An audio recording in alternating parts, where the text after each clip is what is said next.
Hey, good afternoon to all my friends and fans. This is Tim, Travel and Football Vagabond. Today, where I'm at the Burswood. So the Burswood's a suburb. So let me just show you where I am. I'm near the hotel and the casino. So I'll just show you here now. You can see that's the original hotel, the Crown Hotel, and then on the side, the building on the side is a 5-star hotel. Really nice in there. And just walking down here now towards the Swan River, but higher up the river. This is higher up the river than South Perth. So the casino is the only, did I say that? It's the only international resort in WA. So many people visit. Yeah, it's an interesting place. But I mean, yeah, that's if you like that kind of thing. I mean, there's restaurants and bars. That's what, some nice places, some nice restaurants. And we're just walking towards now the Swan River. So I'll just quickly show you the Swan River again from the suburb of Burswood.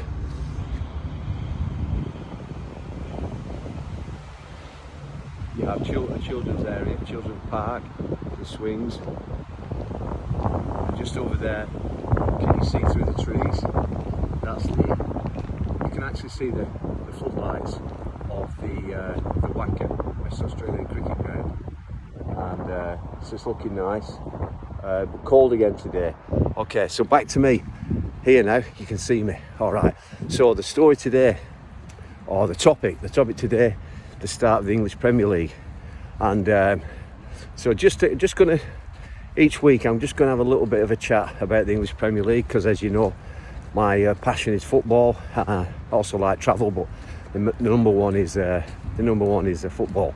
And talking specifically about the English Premier League and listening to some of the coaches, because I've heard this so many times before. And by the way, please tick and subscribe and leave a comment, because I'd love to talk to you about the football.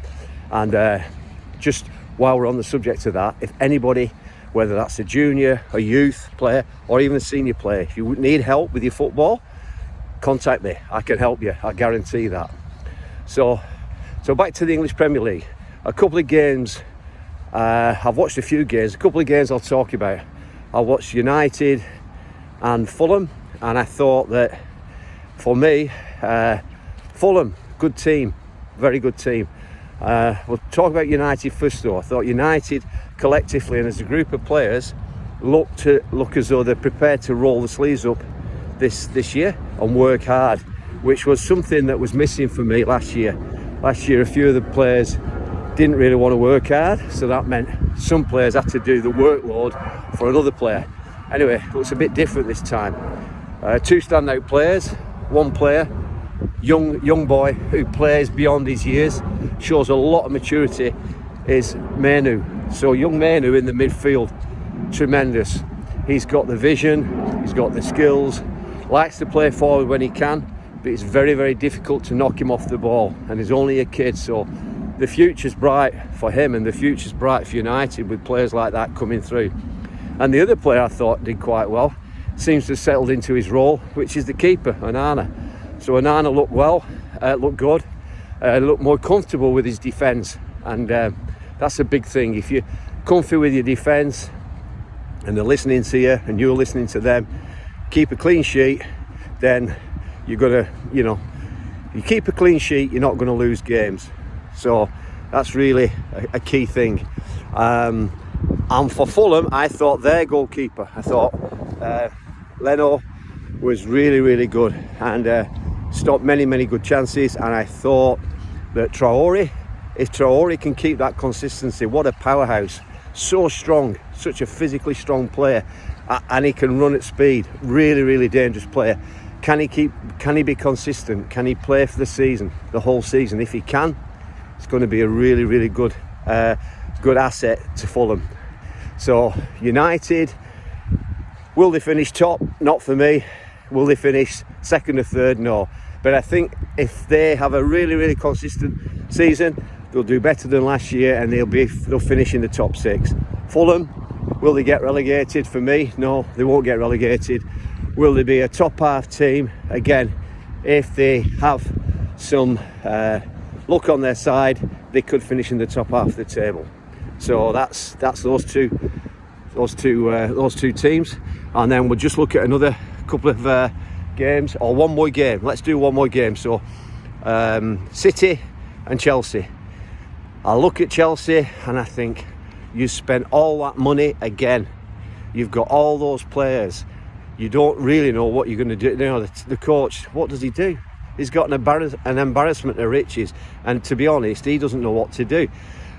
Why would you play Palmer, who's such a good player, in behind the number 9? Or even, in fact, Palmer could be a number 9. He could be a false number 9. Arsenal have got Havertz. Palmer could do that job. The big thing for Chelsea is they're not scoring enough goals, and they don't really look to have the balance in that midfield. They just don't seem to be working that well. And you've got Palmer out on one side, and I think you're wasting his ability putting him out on a wing. Chelsea struggle. They'll struggle all season unless they get their act together. And the manager, okay, he's saying, well, you know, good performance, but, you know, they didn't get the result. Well, for me, in football, there's only two things. You've got two things. You've got your performance and your result. The number one thing you have to remember is you have to have the result. If you don't get the result in the Premier League, you're gone. You're gone. Doesn't matter what your reputation is, you will not stay in your job. So don't be focused on the performance, focus on the result. That's what I would say to the Maseka, or, you know, however you pronounce his name. Apologies if I've got that wrong. And then, so we'll look at City. City, unbelievable in possession. Such a hard team to get the ball off. They can start their passages of play, and the best teams in the world struggle to get the ball off them. So, for me, two top players. I mean, there was a few players. I thought Kovacic in the centre of midfield was outstanding. Wins the ball, keeps it simple, often plays it forward, keeps the play moving. He was like such an engine room for the City team. But like, they've got so many good players. And the other lad, or two more players, Doku, brilliant. What a player. He can beat players for fun. Maybe sometimes, again, if it was me back in the day, I could beat 2 or 3 players quite easy. Would I pass it then in the box? Not at all. Go for goal yourself. Put the ball in the back of the net. That could be the difference for him playing more games.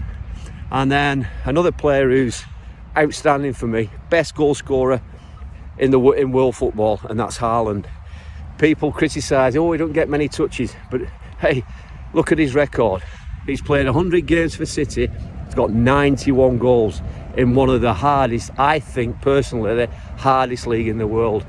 The intensity, the volume of matches, unbelievable. Unbelievable. So City, could they finish top? Absolutely. Absolutely. Okay then, thanks for watching, everybody. Please leave a comment, please subscribe, leave a comment. Really interesting listening to your comments. Let me know what you want to hear. Let me know if there's a team that you want me to watch and give some views on. I'm happy to do that for you. And in the meantime, keep happy, keep safe, and God willing, I'll see you next time. Bye for now.